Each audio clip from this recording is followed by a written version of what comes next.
everybody. Welcome back to our third day of Empowerthon, which is our inaugural fundraiser. Where are my words? For the Parent Tween Foundation. I'm Clarissa Constantine. I'm the founder of the Parent Tween Connection. And at Parent Tween Connection, clearly words, wow, are still not coming, but that's okay. We aim to connect parents to each other and to the professionals who can help them. And the mission of the foundation fits right in the middle there, to help bridge the financial gap that so often exists between families and the support that they need. So today I'm super excited to have Dr. Gila Reckess. I did say that correctly. Yes. Nice. Yes. Okay, cool. Dr. Gila, as she is commonly known, you can find her as Dr._Gila on Instagram, is a doctorate of psychology, and she's turned toward parent coaching because she's kind of been there, done that, got the t-shirt. Wouldn't you say, Dr. Gila? I would.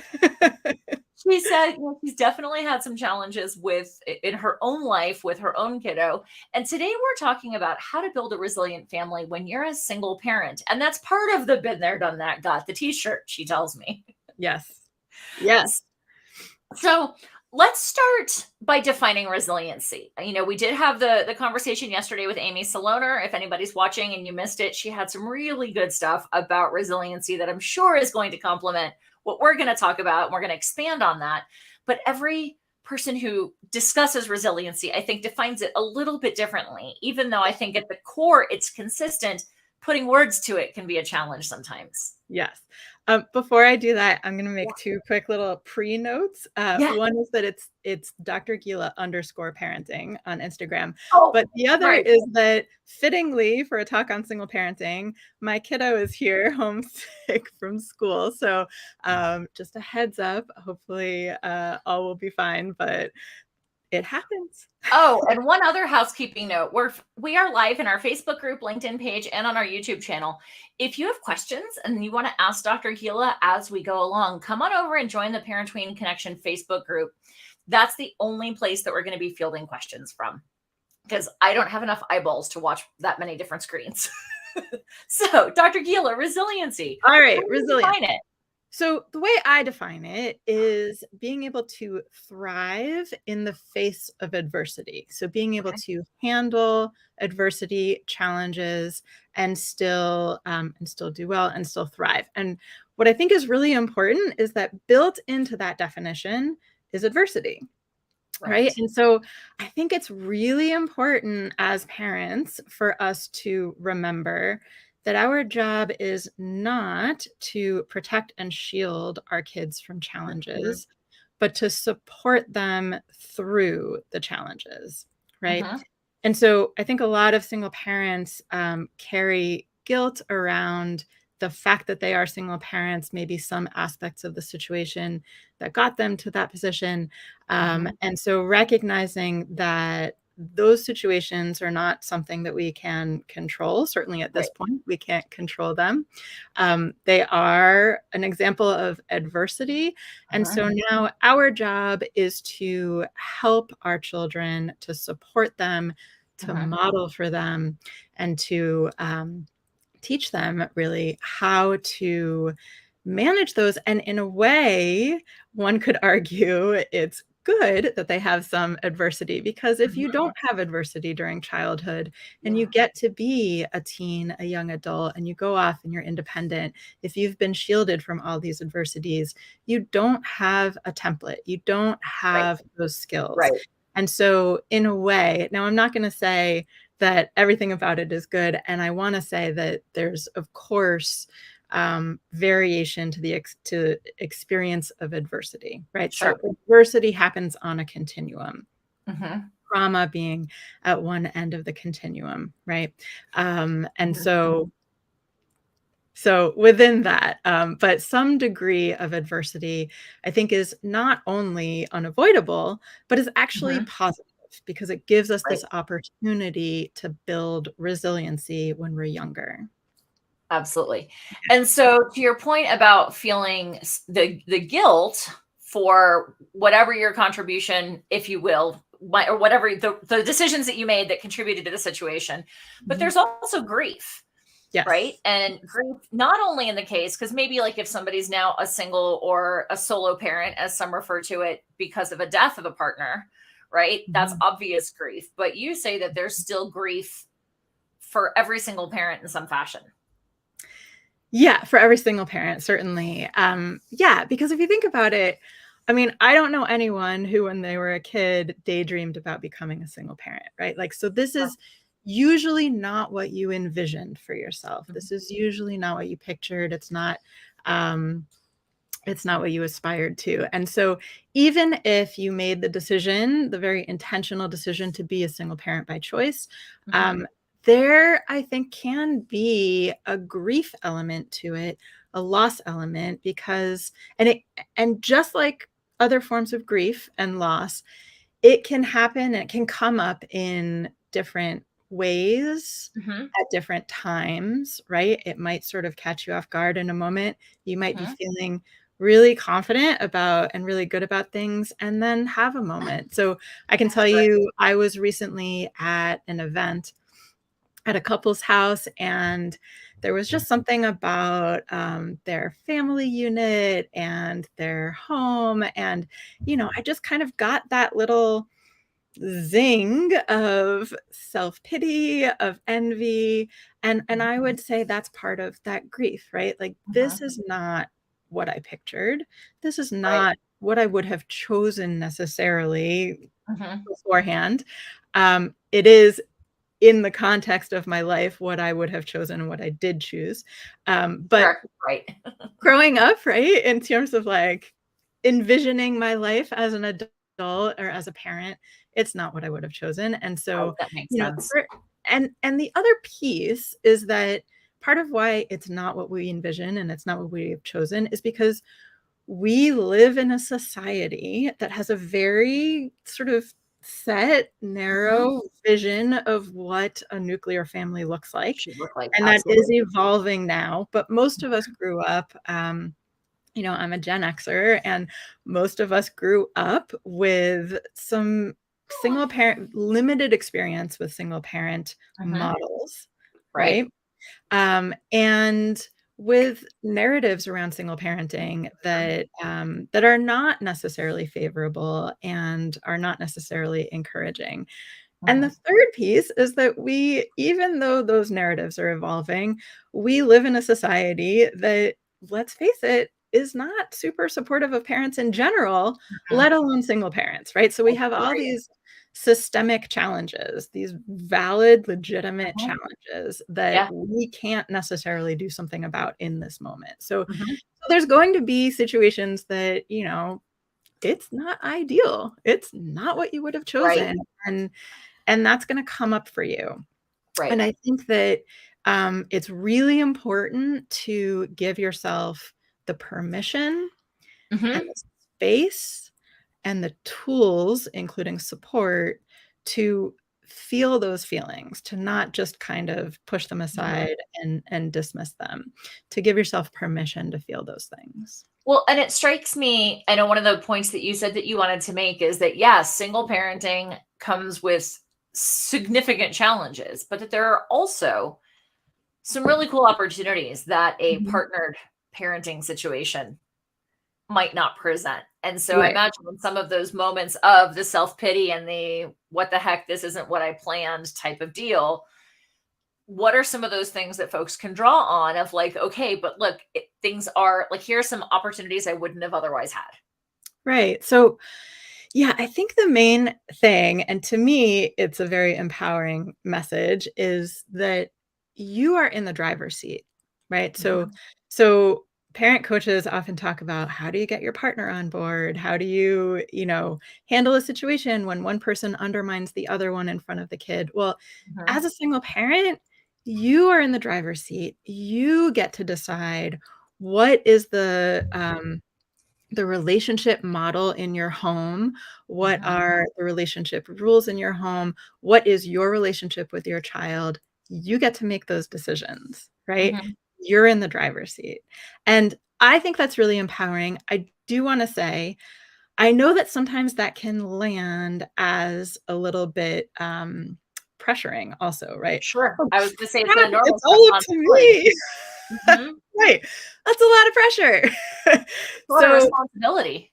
a lot of responsibility. It is. It is. And the truth is, it is. And what I want to say about that is a few things. So one, I think this is a really good place to talk about the fact that this does not mean that you have to be a perfect parent, Thank you. right? So, and what I like to say is not only is perfect parenting not possible, it's not desirable, Right. It's not okay? beneficial. It's not the goal, right? Mhm. And it's not just not the goal because who can be a perfect parent? It's not the goal because our kids aren't perfect either. Mhm. And if we send this message that we have to be perfect, and if we model Yep. perfection, Yep. then we can't model to them how to recover from the mistakes. We can't Mhm. model to them what it means to be in this growth mindset of Mhm. constantly improving and Right. working on ourselves. And so And by actually, the way, we just had an amen from a Facebook watcher. yes, amen. Yes, agreed. Amen. Yes. So this does not mean you have to be perfect, right? Right. Right. Um, And it also, I think, tails off of what we were just talking about before, which is that you deserve and need support for yourself as the Mhm. parent so Mhm. that you can be present for your kids, right? So Right. if this lands as feeling intense pressure and makes you feel really anxious about it, that makes sense, right? Mhm. You're not alone. And giving yourself the permission to feel those feelings.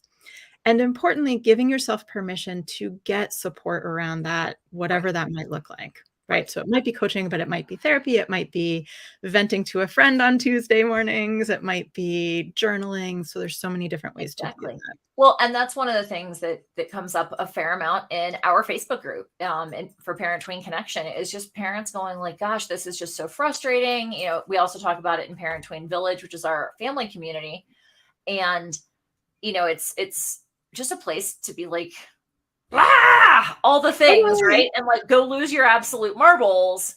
And here you're not alone, as you just said, and not sometimes you need the empathy or the sympathy.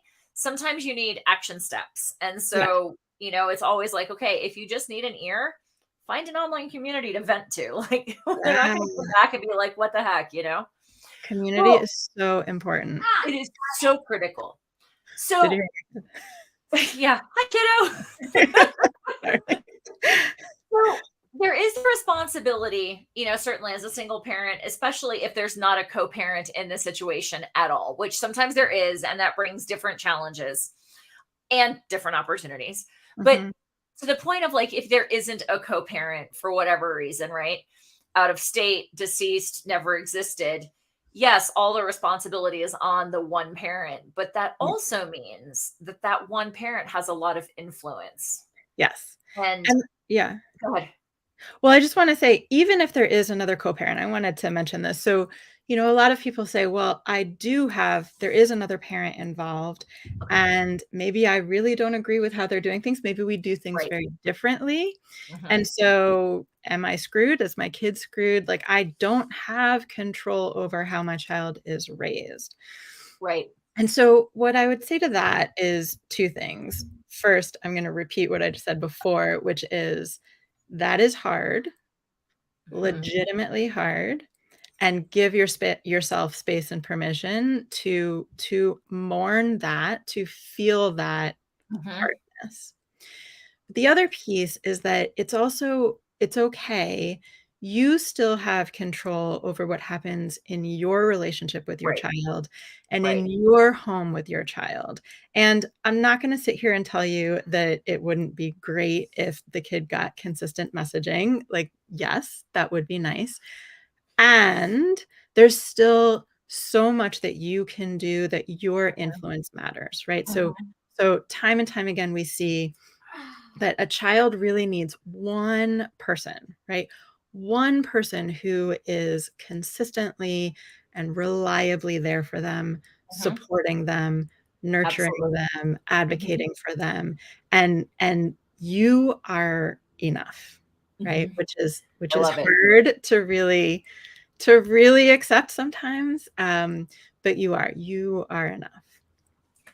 And so I know one of the things that we've talked about is that if you take care of your own resiliency, as you said, fill your own cup or put your own mask on first, it's a lot easier to model that for the kids. So one of the points that I know you wanted to mention is what you see as like the keys to a strong, healthy relationship with them.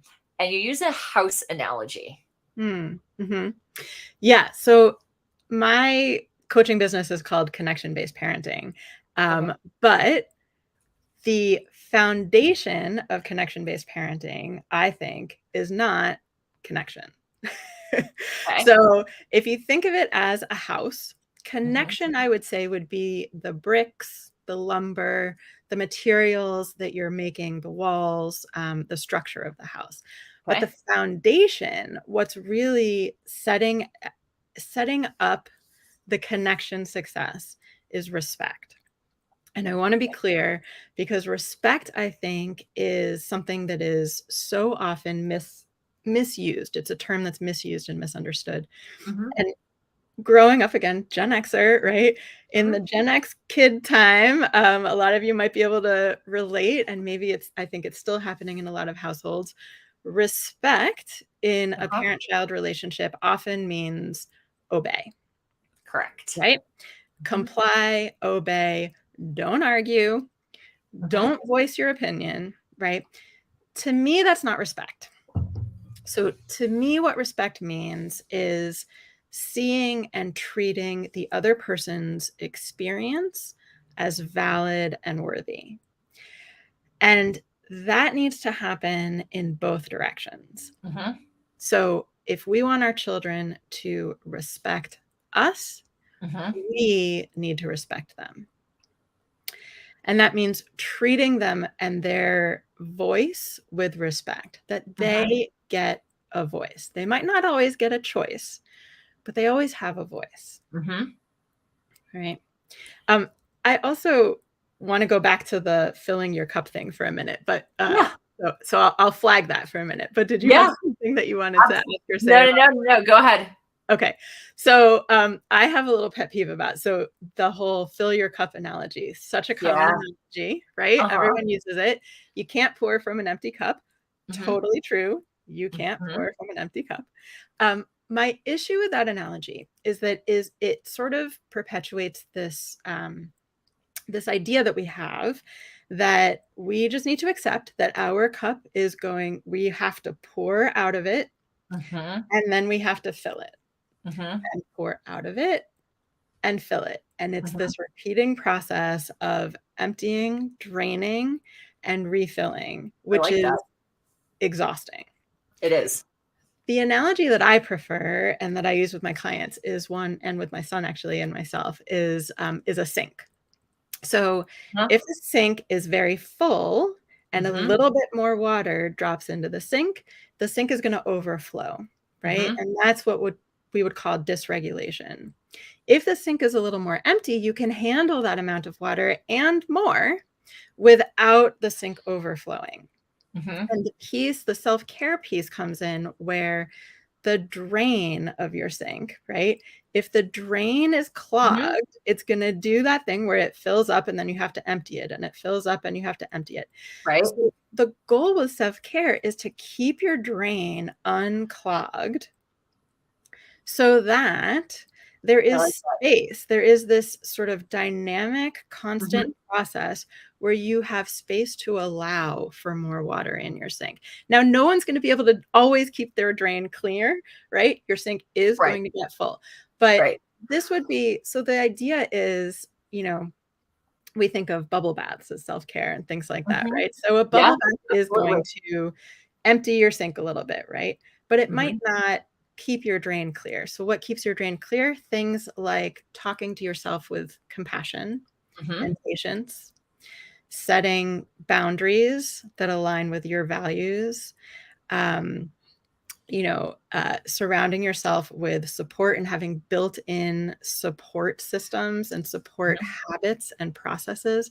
So it's not this sort of Band-Aid, I need to fix this situation, I need to fill my cup. Right.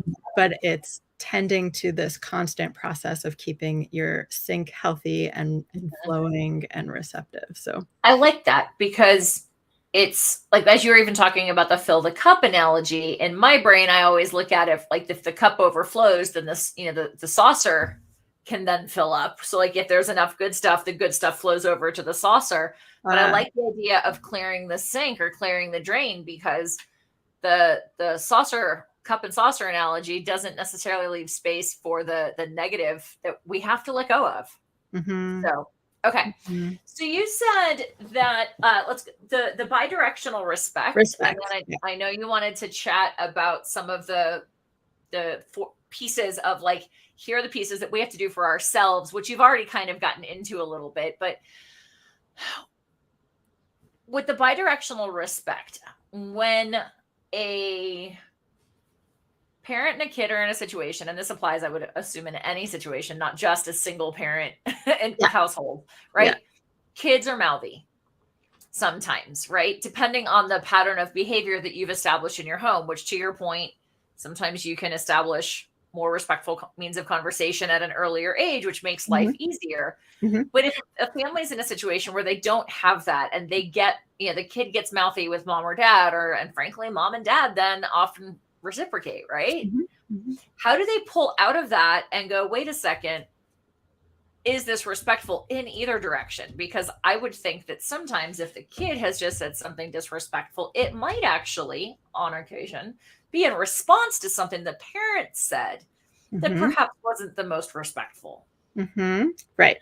And I want to say, even if you have established good relationships and boundaries and all that stuff, right, your kid might do something like that, right? So to your point, right?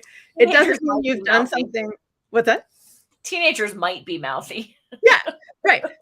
So it doesn't mean you've done something wrong in your parenting if your child mouths off to you.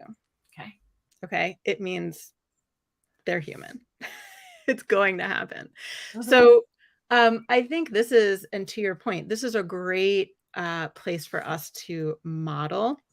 So I think leaning into modeling is super powerful. Modeling is our parenting superpower, honestly.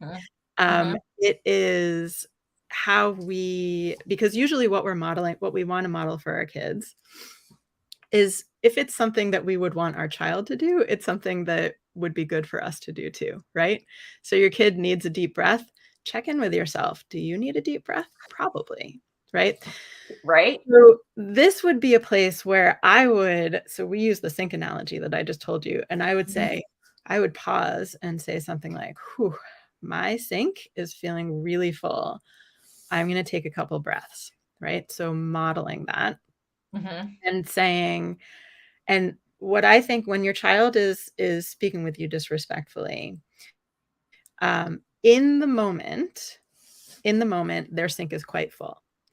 And it's hard to access their logical, rational part of the brain. It's hard to teach when their sink is really full.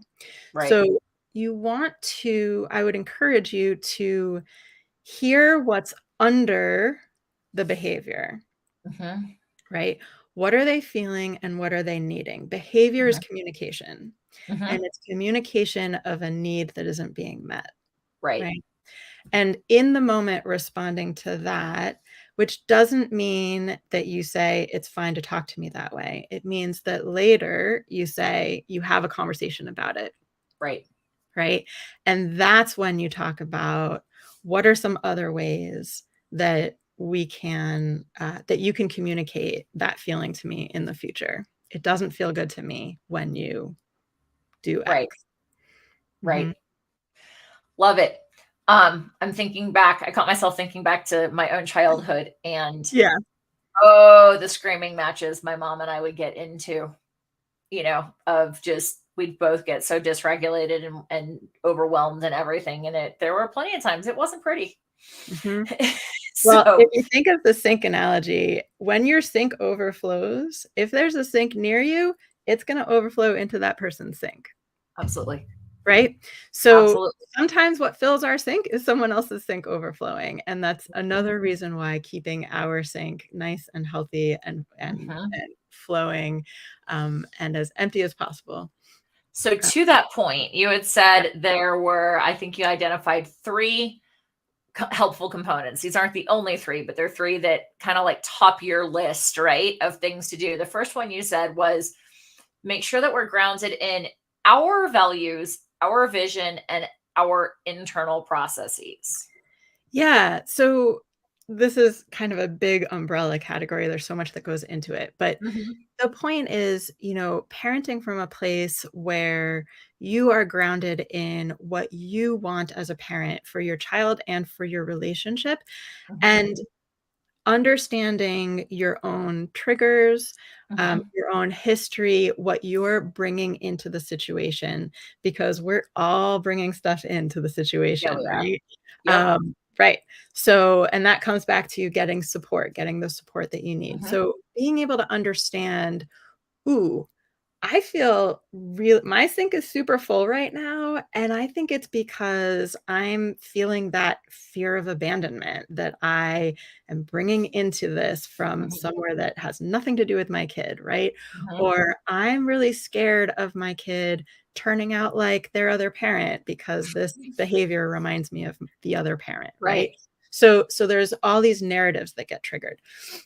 And understanding your own history, your own triggers, and then in terms of your values, I think that often in the moment we can get disconnected with our bigger picture vision and values, and get more wrapped up in what's happening right now, and taking a step back and saying, okay, what's the most important thing right now? And Right. usually it's my relationship with my kid, right? Mm-hmm. The relationship is more important than whatever the decision is or the thing we're arguing about. Right. So then you also said, I mean, it's one thing to understand yourself, but obviously understanding your kid. And there's probably plenty of parents who are like, I understand my kid better than he understands himself. And there's going to be an aspect where you're not wrong, Yeah. right? Yeah. But what I like in there is that like not just understand, but appreciate the child's individual and evolving strengths and challenges. The Yeah. evolving, like when I first read that like jumped off the page and smacked me in the head, because one of the things that I hear, not just in parent-kid relationships, but in marital or friendships or whatever, is like, well, you always do this or you never do that. And it's like, Yes. but you're not, if you're already putting me into the always or never box, you are not giving me the opportunity to grow. Mm-hmm. And so that's why like evolving was like, hallelujah. So Yeah. there's Yeah. my soapbox. How about yours? And I think you said something really important. So I think the minute you hear yourself thinking the word always, that's a flag, right? Always and never are flags, because nothing is always or never, right? Nothing's guaranteed except death, or whatever the expression is. Death and taxes, but Right? yes. So there's no always and never. So that is a flag, and understanding what your flags are that we were just talking about. But yeah, so in terms of understanding your kid, I think there's 2 big pieces.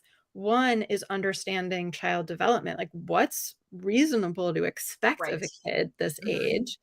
And that's going to differ by individual. So the other piece is understanding your child. And this is where love the one you've got comes in, right? So we have these ideas before we become parents about what our kid is going to be like and what parenting them is going to be like, and it's usually very wrong.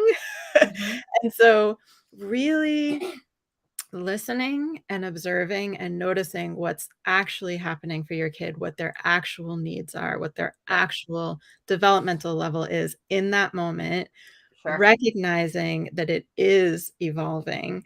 Even if they did something or were able to do something yesterday, it doesn't mean that they can do it right now. So Well, and then you also add in any aspects of neurodiversity right? And Exactly. one of the conversations or topics that always seems to come up is like on the outside, they look like they're this big or this old or whatever, but their brains tend to lag behind. Like that's the Yes. last part physiologically, it's the last part of the body to fully develop. Yes. But then you add in neurodiversity like ADHD, and oftentimes their emotional development can be as much as a third of their age behind where they are, which if you've Yes. got a 15-year-old who seems like their behavior is that of a 10-year-old, it's not that they're just trying to be jerks, Yep. usually, Yep. you Yep. know? Yes. Um, And I want to say that is true for neurodiverse children. And I would say also for neurotypical children that to a different degree, sure, that first of all, their degree of difficulty with things is going to vary sure. across skills. Mhm. And it's gonna be inconsistent, and this is one thing that I think parents often forget, right? "Well, my kid was able to be patient at the bank yesterday, why can't he be patient today when I'm at the grocery store?" Because there's other things going on today, right? So there is variability, and I will say, everything I'm saying about our kids is true about ourselves also. Oh, and then some. So I was when right. I was seeing that, like, what success looks like on the outside, it just looks like this nice little march up the mountain, when in fact it's been like this sine wave of insanity and like the Exactly. ball of yarn that the cat got to. Exactly, exactly. And so having that patience and tolerance for ourselves and for our kids, and the whole recognizing when you're thinking always and never, Mhm, also for yourself, right? That mhm. self-talk piece that I was saying before, right? When you Oh, say to yeah, yourself, yeah. "Oh, I never get this right?" Like that is a flag, Yeah. right? So the last component that you mentioned, you said, feeling grounded in your own values and your vision and your internal stuff, as it were. Mhm. Right? Secondly, understanding and appreciating your kiddos evolving and variable and sometimes totally erratic strengths and challenges. But the third thing you mentioned was to develop a toolbox of strategies for connecting and communicating with your child. And I think at the top level of that, people are like, well, duh, I know I need to connect with my child. But like, can you give us a couple that maybe aren't as obvious that folks can try? Or what's your perspective on that broadly? Yeah. So I think I have so many thoughts on this. Let me see where to begin. So I think one really important thing to keep in mind is to listen and Hmm. experiment with spending more time receiving the information and getting curious about Hmm. it. So getting information and hearing your kids before offering any input. So really, especially for tweens and teens, really like double the amount of time that you think that you should be spending listening before offering, right? Um, This actually came up in a conversation yesterday as well, and Oh, I yeah. love these common themes because anyone listening, if you're listening to multiple of these, you're gonna hear common themes about just human interaction fundamentally. But Mhm. the way that I put it, or the way that it landed for me, a book that I read decades ago, How to Win Friends and Influence People. The author says you have two eyes, two ears, and one mouth. Use them proportionally. I love it. And again, like that goes I in love other it. human interactions as well, not exclusively with kids, but especially because kids' brains don't work like adults do. Like they need time to process that we Right. may not need. And sometimes you may find that it's so tempting for parents to wanna fix things, right? I mean, of Mhm. course, we wanna fix our kids' problems. Yeah. We wanna protect them from the problems in the first place, and then when they come up, we wanna fix them. Of course, that is totally natural. Mhm. Sometimes you may find that listening and getting curious about and validating your kid's experience is all they need, right? They Yes. don't 100%. need you to fix it. They Nope. don't. They need to know that it's okay for them to be feeling this way, that they have someone who Mhm. can listen and who can hear. And bringing it back to the single parenting thing, right? So, um, when people talk about, well, all this stuff going on in the other house, I don't agree with it, right? It's so hard to not have any control over that. So hard, right? And when your kids are telling you about it, it is so hard to not immediately jump to, what can I do to change this? What can I do to fix it?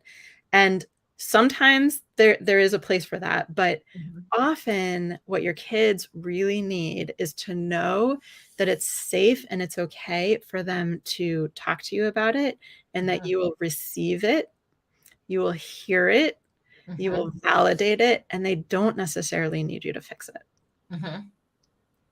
I love it.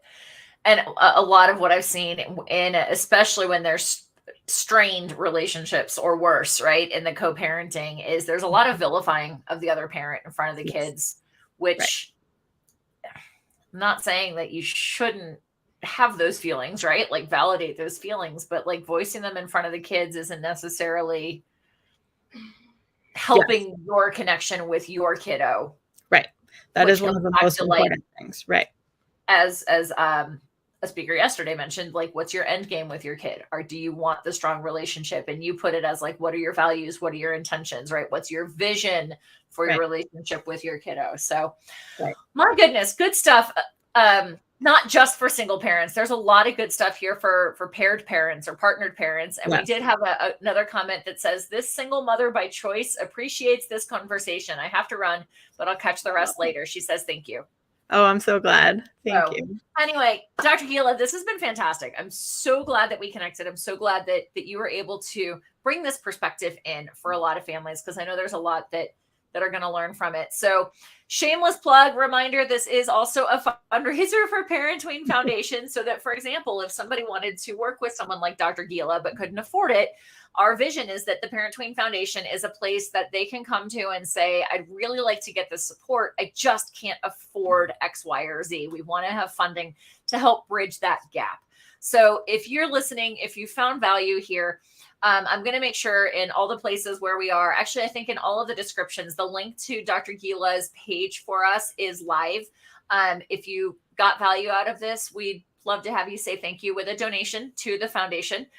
We do have a little friendly competition going between our speakers in that whichever speaker helps us raise the largest amount individually, we will take 20% of that amount and donate it to a family-focused resource or nonprofit of their choice. And Dr. Gila, you had mentioned Postpartum Support International. Can you give us like a 1 or 2 minute plug for them so that we know that if you're our like grand poobah, awesomest, largest amount person, that's where their money is going to go as well?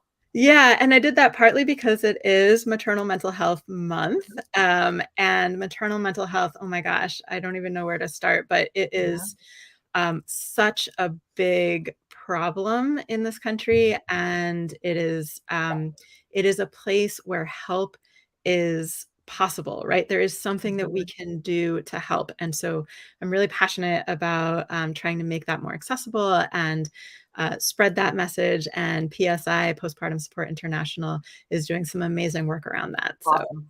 So awesome. Love it. And Clarissa, thank you so much for having me. It was such a blast. And I'm my goodness, a part of this this inaugural event.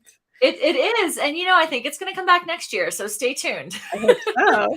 So Dr. Gila, thank you. And everybody, make sure, again, if you're listening, check out that link and say thank you with a donation. We appreciate all of you. Bye.